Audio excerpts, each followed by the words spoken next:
Welcome to a new edition of the Neon Jazz interview series with jazz musician and Kansas Poet Laureate Kevin Rabas. He talked with us about his latest volume of poetry called All That Jazz, and he spoke about a great many things along the way, like how he became the current Poet Laureate of Kansas, his career in jazz, the Kansas City jazz scene, being a writer, and that creative spirit that he has. So get to know him and dig this interview, my friends. Let me go ahead and kick everything off here with you and ask you, I know that you got a reading at Prospero's on the 16th of July, but kind of give me an idea of what kind of whirlwind you're involved with your latest book, All That Jazz. I'm enjoying my new work as Kansas Poet Laureate, which has a bunch of poems, as with many of my other books, about the jazz life, playing jazz drums, reading jazz history, listening to jazz, writing in a jazzy style, and so I'm enjoying being able to let other people know about that history that Kansas City is a part of. Well, and it seems like in this book there's a lot of poems that go from your early years and kind of traverse to poems about Chuck Haddock down in the Mar Archives, even to one of my favorite poems, which is The Night of the Election, when you talk about that dark root going in for its last sip of water. Right. Is it safe to say that this collection is kind of a retrospective on, the last 15, 20 years of your life? Yeah, well, you're right. The things that have been going on over the last 15 years or so make their way into the poems, many about jazz, the jazz life, playing music, being a part of a group, studying jazz as a storm and such, but also political life and what was going on during during the last few months. The one thing you did mention, too, is as a practitioner of jazz, a writer, a lover of jazz, obviously, there's a lot of this that's infused by that jazz. Why do you love Kansas City jazz and jazz so much? It's so much a part of the town's history and cultural and artistic flavor. I started into jazz when Doug Talley came to my middle school. I went to Hoffman Middle School, and he came in and said, "Do you guys want to play?" And he would play something on his saxophone, and he would say, "Play it back, everybody," and he would say, "You two on drums." And so that was how I was first indoctrinated into it. Then we would go out and hear Doug Talley play at places like Plaza 3, and eventually I went to UMKC and was a part of the jazz program there and started playing my own gigs. Brian Hicks was one of the first people to hire me steadily. I played one gig with Carr and Allison, and I had my own groups as well. And then later on I played with Myra Taylor and the Wild Women of KC rather steadily. That's wonderful, man. If you could pick a jazz song to be playing in the background while you read All That Jazz, what jazz song would epitomize a really good vibe for this book? Maybe Well You Needn't, the Thelonious Monk tune. That would probably get at the flavor of how some keys sound in the melody. The notes themselves seem a little bit off, but they really do fit when you listen to how it's resolved. Can you pick me a good jazz poem from this volume, from the author's mouth, and just recite it to me? One that really hits you, that's very specific to not only your life as a jazz musician, that would kind of wrap up that flavor of Kansas City jazz. Right. We were talking about my starting out playing, and that the poem that is about being called up by Carr and Allison does that pretty well. The one thing that strikes me about your poetry, there's so many styles out there. There's just, you go through the annals of poetry, and as somebody that likes to write myself, the thing about your poetry to me is that it's like, and I know we're talking jazz here, but it's almost like a pop song. It's like it's something that you ingest, but you regurgitate later on. It's like that line out of a song, or that hook in a song. It's like it comes back to you. you think about it. There's these levels of reverberation that go through what you do. Do you feel like that when you write? Is there a thematic, subjective hook that you go for when you write? And a lot of times the hook is a quote from somebody, or, getting at deeper meanings. I try to find out what are the meanings beneath the ordinary things and people around us. What does it mean when they say, too young, that sort of thing. Neil plays Big Wind, which is a song that has its own set of connotations and such. Big Wind blows in and blows back out again as part of that. So, yeah, I blew into that gig, and now I'm gone. It's all over. Talk to me about how you kind of touched a little bit on how you got into jazz, but how did you get more specifically into poetry and the arts? How did that become your life? In some ways, poetry and jazz started to grow together like two trees when I was working at the Morrisound Archive, and Chuck Haddix was my boss.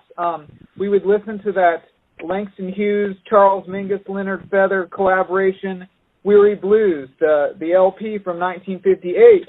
And, when I heard Langston Hughes reading poetry to Charles Mingus, I thought, I'd like to do something like this. I really, I found a kind of calling. Now, it took me several years to bring that together, but eventually it became the thing. So has it always been this dream for you since listening to that poetry and music were going to be a part of your future, or did you think something else was going to be your profession or your artistic vision? A lot of things, including I wanted to be a concert timpanist at one point, the person who plays kettle drums. I wanted to write novels, but writing poetry and inspiring others to write poetry became my main thing, and it kind of gathered together my many influences and loves and joys, including writing about jazz, including, getting words down on the page. So what were some of your favorite jazz albums when you were growing up, or in those formative years with Chuck, or at any point, what do you remember being kind of like a backbone for you to really fall in love with jazz? Blue Train is one, The Real McCoy, Changes 2 by Mingus, lots of Thelonious Monk recordings, including Brilliant Corners, Everybody Loves Supreme. That came, my love of that one came a little bit later. Those are a few of them.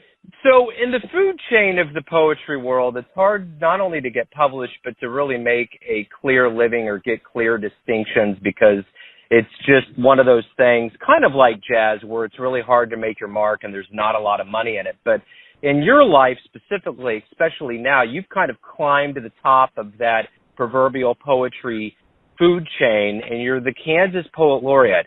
That has to be an honor, and a big honor. And how did this happen? Set out to do as much as I could as a poet, which includes, writing and sending out, publishing eventually. In a few weeks here, I'll have my 9th book out, and most of those are poetry. Some of them are poetry and stories, so poetry and fiction or memoir. So I wrote as hard as I could. I tried to experience as much as I could and get that written down. And then I did a lot of readings and talks across Kansas. And so when the Kansas Humanities Council saw my dedication to poetry and I applied, they eventually chose me to be a spokesperson for poetry for the next couple of years. What is it about Kansas City jazz? I think when you get the bug, it stays in you and it reverberates throughout kind of your artistic voice. What has it been specifically about Kansas City jazz that has endeared you so much to want to pursue that and become a part of your voice? Well, I mean, I guess there's so much tradition there. You really can't play in Kansas City without knowing a repertoire of Charlie Parker tunes, for instance. I learned a lot from what some will call African-American classical music, and my small participation in that long line of greatness has enriched my life and made me feel full and full of beauty. Just learning a little bit about the tradition has opened my eyes to a kind of community of geniuses from our area. How do you feel about your career up to this point? You've been writing, you've been creative for decades now. You're at a point right now where you're the Poet Laureate of Kansas. You're at Emporia State. Seems like things are going good. How do you feel about your career in life at this point? Well, all's well. You know, as long as I have time to write and polish that writing, I feel fulfilled whatever I'm doing. Right now and for the past several years, since about 1996 or so, teaching has been a big part of that and continues to be a big part, inspiring others to get into poetry and find their passions and write about them. In my case, jazz is one of those big subjects, as are things like family, kind of masculinity and manhood, romance.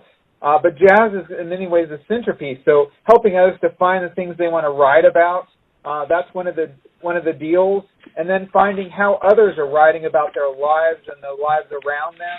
You know, what are the forms and structures one can use to write about their lives? And, you know, in jazz, that would be the melody and the chord progressions is one part of the piece of the pie. In poetry, it ends up being things like form poems, sonnets, sestinas, pantoums, etc., and then patterns in free verse. So let me ask you this. You know, you got your finger on the pulse of poetry, and you also have your finger on the pulse of jazz as well. So I'm wondering, what do you think the health of jazz in America in 2017 is? There are great things going on. You know, I'm not as connected as I would like to be. You know, as I'm thinking about folks that I've seen come back or back for a while, like the great things Herman Mahari's doing, Logan Richardson, Brian Stevers, those all bode well for, you know, the health of jazz overall. And then when I look at folks like that have moved back that are now kind of I don't want to call them maybe elder statespeople, but they're not that old, like Todd Strait coming back to Kansas City. I think that bodes well. You know, there's so many great drummers right now when it comes to the jazz world in Kansas City. I don't think there'd be a place for me. Oh, I'm sure there would be. There's always room in the Kansas City jazz scene for sure. You know, speaking of the nostalgia and all of that kind of bespeckled notion of the Prohibition days with Pendergast and the history of Kansas City jazz, if you can get into a time machine and get plopped down in a quadrant of Kansas City in a certain year, where are you going? Who are you going to go see live? That's a really difficult one. You know, I'd kind of like to see Claude Fiddler Williams playing guitar back in the day. That I think I'd enjoy seeing that if I could go in a time machine. Yeah, I think so. Yeah. What's one of the nicest things someone has said to you about your poetry? A fan letter. I guess somebody saying something like, it seems authentic, that I've captured what I was trying to get down, what I was trying to hear and see. Like they felt like they were really there, and it captured the music or the life those musicians are in. What do you think the definition of a successful poet is? Oh, I think there are lots of different ways of being successful as a poet. You could write something and it moves one other person. They read that thing and they feel and think what you were thinking and feeling in that moment. That would be one. It could, on the other side of things, be something like you've got a book that many people have read and enjoyed and cherished and keep on their shelves. Or maybe you write a poem for an occasion, and it's the perfect thing to say at that Valentine's Day or wedding or funeral. This is my final question for you, and I want to know this to get kind of the essence of the author and the musician and the person. Everyone has a version of who you are, Kevin. Your family, your friends, your business associates, those that you're going to read poetry for, that buy your book. But when you wake up and face the world, who are you? I think I'm a poet who used to play jazz drums. That's probably it. I still play, but the things I play right now are fairly easy if you look at the big spectrum of things. And so, you know, I love my time playing professionally. I still play out, but not really for anything beyond a tip cup right now. And I really enjoyed that experience of coming up through the ranks, going to jam sessions, getting my first gigs. I will always cherish that experience. So now that we have very crystal clear reception, I'd love to play a poem that you would recite on the show. Would you mind reciting that poem one more time for me? Yeah, sure thing. Okay, Right on. so this one's called At 20, like at 20 years old. Karin calls on the red dorm phone, and I pick up. My first big gig. Teacher's out of town, and Karin heard me sit in and solo at Plaza 3 and called me over, said, "Kid, you've learned this language." And we swapped cards. She knows I'm not 21, says no one will know. I pack my drums carefully as I can, cherry shells in big black bags that zip, my hardware, those metal rods in a ski bag, what I can afford.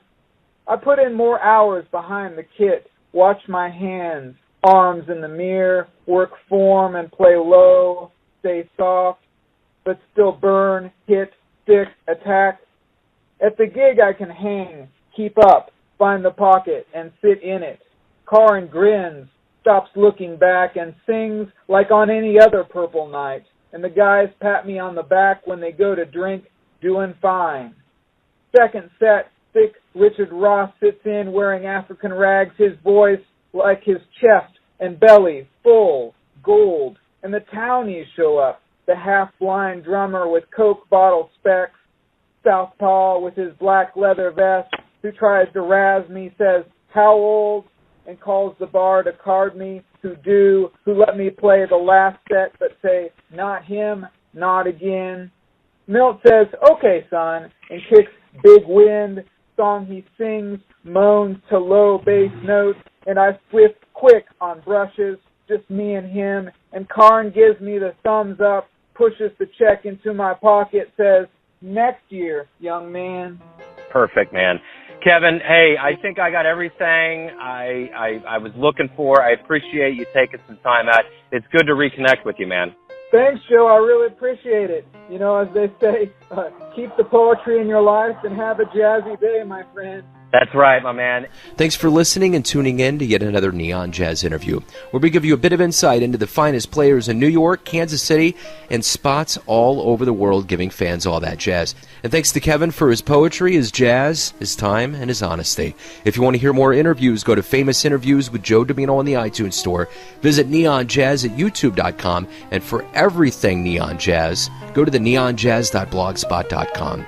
Until next time, enjoy the music, my friends.